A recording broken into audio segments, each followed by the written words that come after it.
எத்தனை காலம்தான் ஏமாற்றுவார் இந்த நாட்டிலே, சொந்த நாட்டிலே. பிரதமர் ஐயா மோடி போற போக்க பார்த்தா எலெக்ஷன்ல பிரைம் மினிஸ்டர் கேண்டிடேட்டா அமெரிக்க அதிபர் ட்ரம்ப் கூட்டிட்டு வந்து நிக்க வைப்பாரு போல தெரியுதே. இத்தனை வருஷமா இந்தியா ரஷ்யா கிட்ட இருந்து கச்சா எண்ணெய் வாங்கிட்டு இருந்ததை நிறுத்திட்டு இப்போ நம்ம தன்மான தலைவன் மொத்த தோல்வி மோடிஜி அவர்கள் அமெரிக்கா கிட்ட இருந்தும் வெனிசுலாங்கிற நாட்டுல இருந்தும் கச்சா எண்ணெய வாங்க முடிவு செஞ்சு கையெழுத்து வேற போட்டிருக்காப்ல. ஒருவேளை இந்த கொள்கையை மீறி மறுபடியும் ரஷ்யா கிட்ட இருந்து கச்சா எண்ணெய் வாங்கினா ரத்து செய்யப்பட்ட தண்டனை வரிய மறுபடியும் போட்டுருவோம்னு ட்ரம்ப் எச்சரிச்சிருக்காராமா.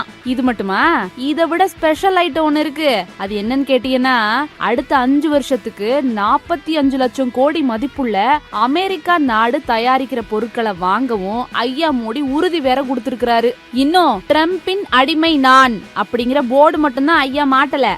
இந்தியாவுல இருக்கிற விவசாயிகள் பத்தியோ சிறு குறு தொழில் முனைவோர் பத்தியோ எந்தவித அக்கறையுமே இல்லாம ட்ரம்ப் கிட்ட நல்ல பேர் வாங்கணும்னு நினைக்கிற மோடிஜி அவர்களே, நாங்க வேணும்னா உங்களுக்கு ஏத்த பொருத்தமான பேரா வைக்கணுமா?